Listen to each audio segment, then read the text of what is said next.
Hello and welcome back to another episode of Teaching Partner. Today we have an interesting topic that will take us on a journey into the fascinating world of neuroplasticity and its impact on learning. Neuroplasticity, the brain's remarkable ability to adopt and recognize itself, is a captivating phenomenon that has revolutionized our understanding of learning. In simpler terms, it refers to the brain's ability to form new neural connections and modify existing ones based on experiences and environmental factors. Neuroplasticity is the brain's capacity to recognize its structure and function in response to experiences, learning, and environmental factors.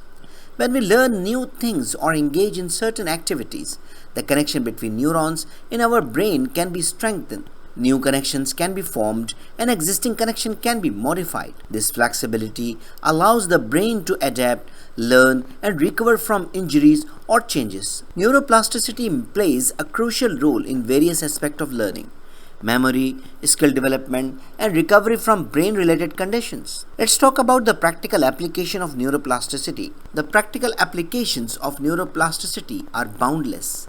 From education to rehabilitation, its impact is far-reaching. In the field of education, understanding neuroplasticity can revolutionize teaching methods.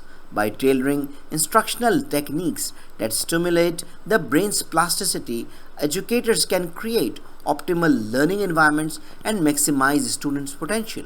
There are so many applications of neuroplasticity in education, such as design personalized learning, developing growth mindset, skill development, remediation and intervention, mindfulness, well-being, and brain-based teaching strategies. These applications involve tailoring instruction to individual needs, fostering a belief in growth and development, designing effective strategies for skill development, providing target support for students with difficulties, incorporating mindfulness practices, and aligning teaching methods with how the brain learns best. Now let's explore compelling real-life examples that demonstrate extraordinary capabilities of neuroplasticity. For instance, if a student is struggling with reading comprehension, educator can implement specific interventions such as phonics-based instruction, repeated reading exercises, and multisensory approaches. These interventions aim to strengthen the neural connections associated with reading and improve students' reading abilities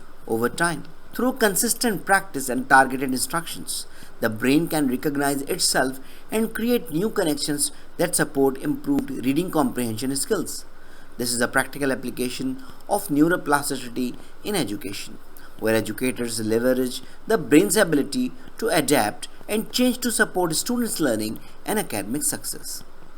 As we conclude today's exploration with an understanding of how neuroplasticity works, we can actively engage in activities and interventions that promote brain flexibility, ultimately optimizing our learning abilities. So that's all for today. I hope you enjoyed the video. I hope this video is very useful for you. So thank you very much. If you have any question, query, or you need any support for making a decision, don't hesitate to write an email to theteachingpartner@gmail.com. Thank you very much and see you in the next video. Goodbye.